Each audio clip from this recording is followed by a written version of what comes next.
Hi guys! Gagawa po tayo ng pickles na peppers. Ang una ko pong ginawa ay hinugasan ko po muna sila. Tapos ilalagay ko na po sila sa kumukulong tubig para po sila ay mabanlian.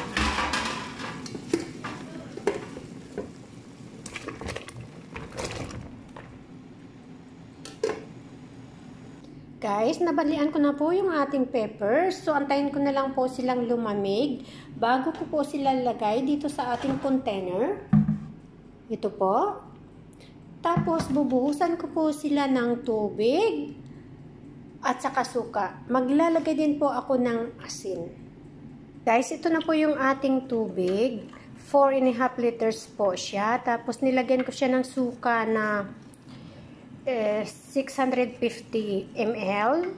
Tapos 200 grams na salt. Tinunaw ko po siya dito bago ko po ibuhos doon sa ating container. Ito na po guys yung ating peppers. So mag-antay lang po tayo ng 1 week. Tapos pickles na po yan sila. Yan lang po. Salamat po sa pagsubaybay lagi sa aking mga ginagawa. God bless!